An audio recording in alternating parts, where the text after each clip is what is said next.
जय हिंद साथियों, मैं हूं नितिन कुमार चारी और आप सभी का एंडेवर प्रेप में एक बार फिर से स्वागत है। दोस्तों, आज का जो हमारा टॉपिक है वो बहुत ही इंपॉर्टेंट टॉपिक है। लास्ट तक वीडियो को जरूर देखें। लास्ट में इस टॉपिक से संबंधित एक प्रश्न भी होगा। हमारे टॉपिक का जो नाम है वो है इंडिया के लॉन्च व्हीकल। ये टॉपिक आज हमने क्यों चुना है, क्योंकि मध्य प्रदेश लोक सेवा आयोग प्रारंभिक परीक्षा की यूनिट 7 के अंतर्गत अंतरिक्ष प्रौद्योगिकी वाला जो टॉपिक है, ये टॉपिक वहां से संबंधित है। और मेरे पास सतत रूप से बच्चों के मैसेज आ रहे हैं कि सर ये टॉपिक समझा दीजिए, बहुत इंपॉर्टेंट है और समझ नहीं आ रहा है। और आज इस टॉपिक से संबंधित सारी समस्याएं आपको खत्म होने वाली हैं। एंड तक वीडियो को जरूर देखें। तो भारत के पास लॉन्च व्हीकल कौन कौन से हैं, भारत के पास ये जो लॉन्च व्हीकल उनका निर्माण कौन सी संस्था कर रही है, और ये भारत के जो लॉन्च व्हीकल हैं वो किस तकनीकी पर कार्य कर रहे हैं, इन सब बातों पर चर्चा करेंगे। ठीक, तो भारत के पास ये जो लॉन्च व्हीकल हैं ये VSSC यानी कि विक्रम साराभाई स्पेस सेंटर जो है, विक्रम साराभाई स्पेस सेंटर नाम की जो संस्था है उसके माध्यम से इसका निर्माण किया जा रहा है। ठीक है, जैसा कि आप देख रहे हैं विक्रम साराभाई अंतरिक्ष केंद्र जो है वो विक्रम साराभाई भारत के अंतरिक्ष प्रौद्योगिकी के जो जनक है उनके नाम पे इस संस्था का निर्माण किया गया है। ठीक, और भारत के पास लगभग वर्तमान में अगर हम देखें तो 4 या 5 काउंट कर सकते हैं, 5 लॉन्च व्हीकल हैं। ठीक है, और एक साउंडिंग रॉकेट भी है। बाकी के लॉन्च व्हीकल पे काम चल रहा है। तो भारत के पास ये जो लॉन्च व्हीकल हैं, ये लॉन्च व्हीकल क्या काम करते हैं? ये लॉन्च व्हीकल वो काम करते हैं जो आप हर रोज कर रहे हैं। जैसे आपको एक स्थान से दूसरे स्थान जाना है तो जाने के लिए आप क्या करते हैं, वाहन का इस्तेमाल करते हैं। साइकिल से लेके हवाई जहाज तक किसी भी वाहन का आप इस्तेमाल कर रहे हैं और एक स्थान से दूसरे स्थान जा रहे हैं। सोचो, अगर हम पृथ्वी की सतह से किसी सैटेलाइट को अंतरिक्ष में लेके जाएंगे तो कौन सी गाड़ी से लेके जाएंगे? इसी गाड़ी का नाम है लॉन्च व्हीकल। यानी कि पृथ्वी की सतह से किसी भी सैटेलाइट को, किसी भी वस्तु को, किसी भी चीज को अंतरिक्ष की कक्षा में स्थापित करने के लिए जिसका इस्तेमाल किया जाता है, आम भाषा में उसको रॉकेट कहते हैं, विज्ञान की भाषा में उसको हम एक अन्य नाम से भी जानते हैं जिसका नाम है लॉन्च व्हीकल, हिंदी में कहते हैं प्रक्षेपण यान। ठीक, इतना क्लियर हुआ। इस प्रक्षेपण यान को बनाने की तकनीकी जो है वो भारत सरकार के एक महत्वपूर्ण संस्थान इसरो के एक बड़े इंस्टीट्यूट के रूप में जो किया जा रहा है वो है विक्रम साराभाई अंतरिक्ष केंद्र। ये विक्रम साराभाई स्पेस सेंटर जो है इसरो की ही एक संस्था है। इसरो क्या है? इसरो हमारे देश का केवल एक अंतरिक्ष संस्थान ही नहीं बल्कि हमारे देश का गौरव है। इसरो ने हमेशा जो काम किए हैं वो हमेशा सराहनीय किए हैं। इसरो हमें इस बात की भी शिक्षा देता है कि अगर जीवन में कभी भी कोई भी समय आप निराश होते हैं, आप हताश होते हैं, आप असफल होते हैं तो आपको पीछे नहीं हटना है बल्कि आपको कमी खोज कर आगे बढ़ना है। इसरो हमें ये शिक्षा देता है और इसरो ने हमें इस शिक्षा को ऐसे ही नहीं बल्कि प्रूफ करके दिया है। चंद्रयान 2 हमारा थोड़ा असफल रहा, माने हमने चंद्रयान 3 के माध्यम से झंडे गाड़ दिए। ठीक, मंगलयान हमारा एक बार में सफल हुआ। PSLV हमारा पहली बार में असफल रहा, दूसरी बार में सफल रहा। PSLV यानी कि पोलर सैटेलाइट लॉन्च व्हीकल। तो भारत के पास ऐसे कई लॉन्च व्हीकल हैं। ठीक, तो समझते हैं विक्रम साराभाई अंतरिक्ष केंद्र के बारे में। तो विक्रम साराभाई अंतरिक्ष केंद्र जो है वो तिरुवनंतपुरम यानी कि केरल में स्थित एक ऐसी संस्था है जो रॉकेट अनुसंधान के क्षेत्र में, प्रक्षेपण यान के विकास के क्षेत्र में काम करता है और जिसके माध्यम से कई लॉन्च व्हीकल का इन्होंने क्या किया है, निर्माण किया है। हमारे पास कौन कौन से लॉन्च व्हीकल है, आइए उन पर चर्चा कर लेते हैं। हमारे पास जो लॉन्च व्हीकल हैं उनमें से हम जिस पर अभी वर्तमान में काम कर रहे हैं वो है आपका लॉन्च व्हीकल जिसे हम जानते हैं पोलर सैटेलाइट लॉन्च व्हीकल यानी कि PSLV। ये हमारे पास एक ऐसा लॉन्च व्हीकल है जो ध्रुवीय कक्षाओं में उपग्रहों को प्रक्षेपित करने के लिए उपयोग में लाया जाता है। अगर किसी भी व्यक्ति ने कक्षाओं संबंधी वीडियो को नहीं देखा है तो हमने इस वीडियो को आपको पहले से ही उपलब्ध कराया है। वो लिंक मैं आपको सब्सक्रिप्शन में उपलब्ध करा दूंगा। आप उस लिंक के माध्यम से पहले अंतरिक्ष की कक्षाओं को समझें और साथ ही साथ फिर उसके बाद ये प्रक्षेपण यान की तकनीकों को भी समझ लें, तो अंतरिक्ष संबंधी समस्याएं आपकी खत्म हो जाएंगी। ठीक, तो पहला हमारे पास कौन सा है, PSLV यानी कि पोलर सैटेलाइट लॉन्च व्हीकल। ये क्रम नहीं है, क्रम मैंने अपने हिसाब से बना रखा है, उसके हिसाब से मैं आपको बता रहा हूँ। दूसरा है आपका GSLV। ठीक है। जीएसएलवी लॉन्च व्हीकल है, ये भारी से भारी उपग्रहों को जीटीओ कक्षा में प्रक्षेपित करने में सक्षम है। जीएसएलवी का ही एक एडवांस वर्जन है जिसका नाम है जीएसएलवी MK3। इसको शॉर्ट में क्या लिखते हैं, MK3, और फुल में लिखते हैं मार्क 3, लेकिन इसका एक प्यार से नाम भी रख दिया गया है, वो है LVM3, यानी कि लॉन्च व्हीकल मार्क 3। तो लॉन्च व्हीकल मार्क 3 बोल लो आप, जीएसएलवी मार्क 3 बोल लो आप, जीएसएलवी MK3 बोल लो आप, एक ही बात है। जीएसएलवी का ही एक अपडेटेड एडवांस वर्जन है। फिर उसके बाद अगर आप देखेंगे तो हमारे पास एक साउंडिंग रॉकेट भी है। इस साउंडिंग रॉकेट का परीक्षण हमने 1963 में ही सबसे पहले कर लिया था और सफलतापूर्वक कर लिया था। फिर उसके बाद वर्तमान में हमने एक SSLV के नाम से, स्मॉल सैटेलाइट लॉन्च व्हीकल के नाम से एक लॉन्च व्हीकल और है जिसको तैयार किया है। ये सारे हमारे पास उपयोग में वर्तमान में हैं और सबसे ज्यादा उपयोग हम कर रहे हैं तो पोलर सैटेलाइट लॉन्च व्हीकल का कर रहे हैं, और कर रहे हैं तो LVM3 का कर रहे हैं, और कर रहे हैं तो हम कर रहे हैं SSLV। इन तीनों का हम सबसे ज़्यादा इस्तेमाल कर रहे हैं। दूरबीन उपग्रह के PSLV कर रहे हैं। फिर लंबी दूरी के GTO कक्षा के लिए हम कर रहे हैं, भारी उपग्रह के लिए कर रहे हैं तो GSLV का कर रहे हैं, और छोटे उपग्रहों को लॉन्च करने के लिए कर रहे हैं तो स्मॉल सैटेलाइट लॉन्च व्हीकल का उपयोग कर रहे हैं। ये तीनों अभी लगातार उपयोग में लिए जा रहे हैं। इसी के साथ एक वीडियो और बनाया हमने, SSLV से ही संबंधित है, उस वीडियो की लिंक भी आपको मिल जाएगी, जहां पर हमने ये बताया है कि भारत दूसरे लॉन्च पोर्ट का भी निर्माण कर रहा है। क्यों कर रहा है? क्योंकि हम दूसरे देशों के मिशन को, जो छोटे छोटे उपग्रहों को लॉन्च करने से संबंधित होते हैं, उसको SSLV के माध्यम से लॉन्च करेंगे। उसके लिए थुथुकोडी तमिलनाडु का एक जिला है, वहां पर स्थित कुलशेखरापट्टिनम स्थान है, वहां पे हम क्या कर रहे हैं, दूसरा लॉन्च पोर्ट बना रहे हैं। ये दोनों जो न्यूज़ हैं आपकी करंट बेस परीक्षा के माध्यम से संबंधित है, पूछी जा सकती हैं। अपकमिंग जो हमारे लॉन्च व्हीकल होंगे जिन पे हम अभी काम कर रहे हैं वो है आपका HRLV, यानी कि ह्यूमन रेटेड लॉन्च व्हीकल। ये हमारा अपकमिंग लॉन्च व्हीकल होगा। फिर एक है आपका reusable launch vehicle technology demonstration, यानी कि शॉर्ट में अपन बोलते हैं RLVTD। ये भविष्य का लॉन्च व्हीकल है। कैसा लॉन्च व्हीकल है? ये एक ऐसा लॉन्च व्हीकल है जो किसी भी सैटेलाइट को पृथ्वी की ऊपर की अंतरिक्ष की कक्षा में लॉन्च करेगा और लौट के नीचे आ जाएगा। बाकी के जितने भी हैं वहां पर लॉन्च करने के बाद वहीं रह जाएंगे, जमीन पर नहीं आएंगे, तो इससे हमें आर्थिक नुकसान होगा। इस आर्थिक नुकसान को बचाने के लिए हम RLVTD पर काम कर रहे हैं। एक जो है हमारा आगे आने वाला जो नया प्रोजेक्ट है स्क्रैमजेट TD, यानी कि स्क्रैमजेट टेक्नोलॉजी डेमोन्स्ट्रेशन पर काम चल रहा है। आगे आने वाले हमारे जो लॉन्च व्हीकल होंगे उसमें हम स्क्रैमजेट इंजन का उपयोग करेंगे। स्क्रैमजेट इंजन की क्या विशेषता है ये अगले लेक्चर में हम बात करेंगे। ठीक, आज हम देखें तो हमारे पास एक लॉन्च व्हीकल और भी है जिसका नाम है SLV3 और ASLV। ये सबसे प्राइमरी रूप से विकसित किए गए लॉन्च व्हीकल है। अगर हम ये बोलें कि हमारे पास कौन कौन से हैं, तो हमारे पास SLV3 है, ASLV है, PSLV है, GSLV है, GSLV मार्क 3 है, फिर हमारे पास साउंडिंग रॉकेट है, फिर हमारे पास SSLV। 7 लॉन्च व्हीकल है हमारे पास।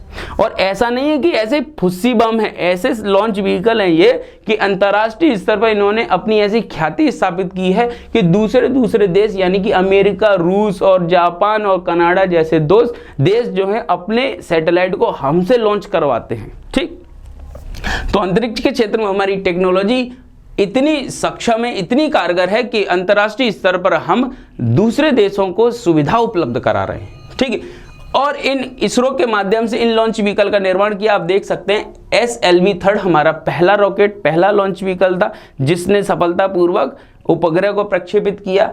ASLV है, SSLV है, PSLV है, GSLV है और GSLV मार्क 3 भी है। ये सारे हमारे पास अभी काम करने वाले हैं। अब इनके बारे में बात करते हैं। तो जो SLV लॉन्च व्हीकल है, इस SLV लॉन्च व्हीकल के बारे में बात करेंगे तो ये एक ऐसा लॉन्च व्हीकल है जो 4 चरण वाला लॉन्च व्हीकल है, यानी कि इसके अंदर 4 चरण में क्या भरते हैं, हम ईंधन को भर देते हैं। और चारों चरण के अंदर हम ईंधन जो भर रहे हैं वो ठोस ईंधन भर रहे हैं।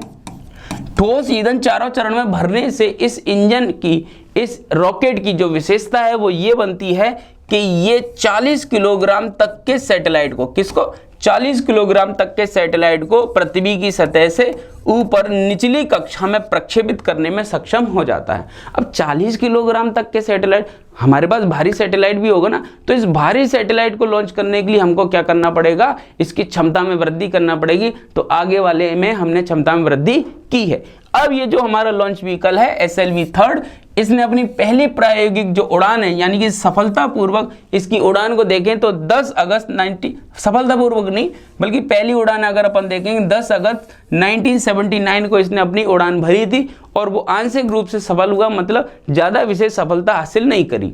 ठीक, तो उसके बाद हम देखते हैं इसने अपनी दूसरी जो उड़ान है, जो पहली सफलतापूर्वक उड़ान के रूप में जानी जाती है, और यहीं से परीक्षा में प्रश्न बन जाता है। ठीक, तो पहली उड़ान पूछा जाए तो आप बताएंगे 10 अगस्त 1979। ये पूछा जाए पहली सफलतापूर्वक तो आप बताएंगे 18 जुलाई 1980। ये उसकी पहली सफलतापूर्वक उड़ान थी, जब इसने रोहिणी सीरीज के RS फर्स्ट नाम के सैटेलाइट को पृथ्वी के निचली कक्षा में भारत के ही प्रक्षेपण केंद्र सार यानी कि श्रीहरिकोटा से प्रक्षेपित किया। यह भारत की भूमि से प्रक्षेपित होने वाला पहला सैटेलाइट था और यह पहला लॉन्च व्हीकल था जिसने ये सफलता प्राप्त की। ठीक, इसके पहले हमने एक लॉन्च किया था जिसका नाम था आर्यभट्ट, और आर्यभट्ट नाम के सैटेलाइट को हमने भारत की भूमि से लॉन्च नहीं किया। अगर पूछा भारत का पहला सैटेलाइट तो आप बताएंगे आर्यभट्ट। पहला ऐसा सैटेलाइट जो भारत की भूमि से ही लॉन्च हुआ है तो है रोहिणी RS फर्स्ट। ठीक, तो ये बात याद रखनी है, ये इसकी विशेषता और इससे संबंधित कुछ इंपॉर्टेंट फैक्ट हैं, आप इनको लिखकर नोट करके इनको याद रखेंगे। ठीक है, इसके बाद अगर अपन बात करेंगे ASLV, तो इसका फुल फॉर्म होता है augmented satellite launch vehicle, augmented satellite launch vehicle, और SLV का जो था वो SLV मतलब सैटेलाइट लॉन्च व्हीकल ही था। इसकी बात करेंगे तो ये जो ऐसा लॉन्च व्हीकल है जिसमें 5 चरण होते हैं। कितने चरण होते हैं? 5, और पांचों चरण के अंदर हम जो ईंधन इस्तेमाल कर रहे हैं वो ठोस ईंधन ही इस्तेमाल कर रहे हैं, ज़्यादा विशेष हमने इसमें संशोधन नहीं किया है। तो ऐसी स्थिति में क्या है कि इसकी जो क्षमता है वो बढ़ गई, इसकी क्षमता बढ़ गई कि 150 किलोग्राम तक के सैटेलाइट को पृथ्वी की इसी निचली कक्षा में लेके जाने में सक्षम हो गया। मतलब 150 किलोग्राम तक के वजन को उठा लेगा। ये वजन को उठाने की क्षमता जो हो रही है वो किस बारे में बात हो रही है? वो बात हो रही है पेलोड क्षमता के संबंध में, यानी कि इसकी पेलोड क्षमता जो है 150 किलोग्राम, यानी 150 किलोग्राम तक के सैटेलाइट को लेके जाएगा। पहला वाला 40 किलोग्राम तक के लेके जा रहा था, तो इसकी भी उड़ान भरी गई। तो इसने उड़ान जो भरी 20 मई 1998 को भरी, और इसकी उड़ान जो थी उसने SROSSC नामक सैटेलाइट को अपनी कक्षा में सफलतापूर्वक प्रक्षेपित किया। और इस प्रकार अगर अपन देखें तो ये इसकी तीसरी उड़ान थी जो सफल रही। इसके पहले पहली और दूसरी जो उड़ान थी वो असफल रही। और वही बात आई कि इसरो ने 2 बार असफलता प्राप्त करने के बाद भी लगा रहा और सफलता प्राप्त करी। इस प्रकार हम देखते हैं कि ASLV जो है, ASLV यानी कि ऑगमेंटेड सैटेलाइट लॉन्च व्हीकल जो है वो एक ऐसा लॉन्च व्हीकल है जो SLV से तकनीकी रूप से क्या है, सुदृढ़ है, उसकी क्षमता ज़्यादा है, और वो आजकल देखा जाए तो दोनों में से किसी का हम इस्तेमाल नहीं कर रहे हैं। किसका कर रहे हैं? फिर इसका कर रहे हैं। इसका नाम क्या है? PSLV है। PSLV जो है इसको फुल फॉर्म अगर देखेंगे तो पोलर सैटेलाइट लॉन्च व्हीकल होता है, और ये एक ऐसा लॉन्च व्हीकल है जिसके अंदर 4 चरण होते हैं। 4 चरण का मतलब होता है 4 अलग अलग स्तर पर हम फ्यूल का इस्तेमाल करते हैं, और 4 चरण के अंदर जो फ्यूल है वो हम जो फ्यूल भर रहे हैं 2 प्रकार का फ्यूल भर रहे हैं। एक तो हम ठोस फ्यूल भी भर रहे हैं, यानी ठोस ईंधन भी भर रहे हैं, और एक द्रव ईंधन भी भर रहे हैं। दोनों प्रकार के ईंधन को भर रहे हैं। अब इसके जो चरण हैं आप मान लो 1, 2, 3 और ये 4 चरण, इस तरीके से आप ध्यान रखना। इसके 4 चरण में से जो आपका पहला और तीसरा चरण है इसमें आप भरते हैं ठोस ईंधन, और दूसरा और चौथा चरण है इसमें आप भर देते हैं द्रव ईंधन, और इसके माध्यम से इसकी तकनीकी क्षमता में वृद्धि हो जाती है।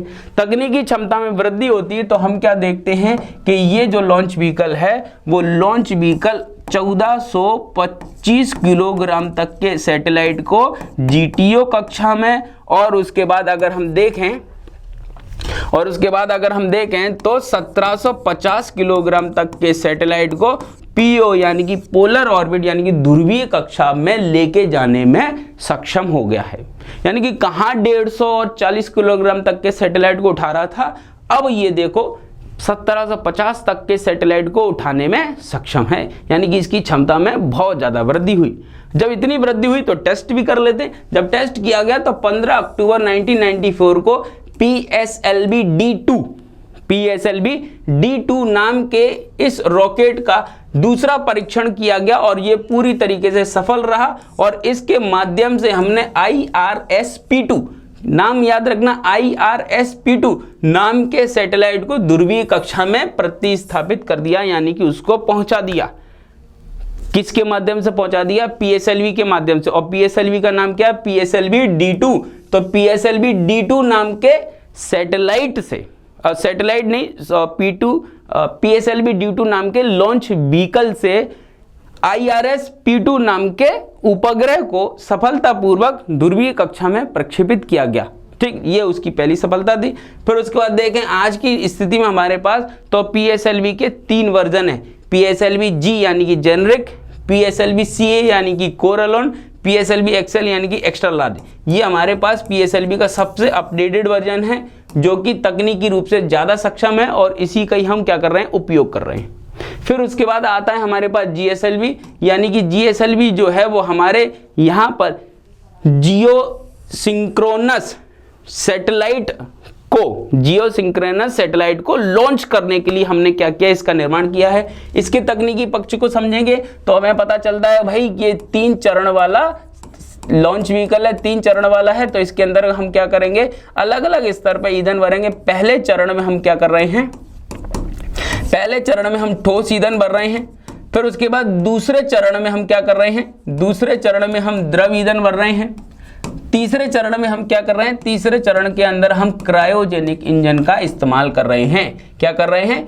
क्रायोजेनिक इंजन का इस्तेमाल, और जो कि क्रायोजेनिक तकनीक पर काम करता है। क्रायोजेनिक तकनीक पर काम करने के बाद GSLV ने वो सारे काम कर दिए जो हम करना चाह रहे थे। और इसका सबसे पहला परीक्षण जो किया गया GSLV D1 के माध्यम से किया गया, 18 अप्रैल 2001 को किया गया और ये सफलतापूर्वक अपनी सैटेलाइट को उसकी कक्षा में प्रक्षेपित करने में सक्षम रहा। ठीक है, तो GSLV D1 जो था उसके माध्यम से GSAT फर्स्ट नाम के सैटेलाइट को GTO कक्षा में यानी कि जियो सिंक्रोनस स्टेशनरी ट्रांसफर ऑर्बिट के अंदर स्थापित करने में यानी कि प्रक्षेपित करने में सक्षम रहा। ये सारे फैक्ट वो हैं जिनमें से एक आध फैक्ट परीक्षा में पूछ लिया जाएगा कि GSLV किस तकनीक पे काम कर रहा है, PSLV किस तकनीक पे काम कर रहा है, SLV किस तकनीक पे काम कर रहा है, इसकी पेलोड क्षमता क्या है। ठीक है, तो अब GSLV की देखेंगे तो इसकी पेलोड क्षमता 2000 से भी अधिक सैटेलाइट, भारी सैटेलाइट को उठाने में सक्षम है। ठीक है, अब इसके बाद है हमारा SSLV। तो जो SSLV है small satellite launch vehicle. Small satellite launch vehicle जो है वो पृथ्वी की सतह से लगभग 500 किलोमीटर तक की दूरी तक लगभग 500 किलोग्राम तक के ही सैटेलाइट को लेके जाने में सक्षम है। यानी कि निचली कक्षा में 500 किलोग्राम तक के सैटेलाइट को 10 किलोग्राम से 500 किलोग्राम तक के सैटेलाइट को लेके जाने में सक्षम है। और ये 3 चरण वाला लॉन्च व्हीकल है जिसकी ऊंचाई जो है 34 मीटर होती है। ठीक है, इसका डायमीटर 2 मीटर होता है। इसकी पेलोड क्षमता जो है यानी कि उपग्रह को लेकर जाने में 10 से 500 किलोग्राम तक सक्षम होता है। और सबसे इंपॉर्टेंट चीज जो है वो है इसका टर्न अराउंड टाइम, यानी कि इसको रेडी करने में 72 घंटे का समय लगता है, उसके बाद रेडी टू लॉन्च। ठीक, तो ये था हमारा आज का टॉपिक। इस टॉपिक से रिलेटेड एक इंपॉर्टेंट प्रश्न है जिसका जवाब आपको कमेंट बॉक्स में देना है। प्रश्न ये है, भारत के पहले ऐसे उपग्रह का नाम बताना है। किसका नाम बताना है? उपग्रह का नाम बताना है जिसे भारत की भूमि से प्रक्षेपित किया गया हो। और उस सैटेलाइट का नाम क्या है? आप बताएंगे आर्यभट्ट है, रोहिणी RS फर्स्ट है, IRS-P2 है या SROS C है। इन चारों में से कौन सा सही उत्तर है उसका आप कमेंट बॉक्स में हमें आंसर देंगे। अगर आपको वीडियो पसंद आया हो तो इसको लाइक, शेयर और सब्सक्राइब जरूर करेंगे। और हमसे जुड़ने के लिए आप हमारे इन सभी में से किसी भी सोशल मीडिया हैंडल जो हैं उनसे जुड़कर हम तक अपनी समस्या को पहुंचा सकते हैं। समाधान अवश्य होगा। जय हिंद।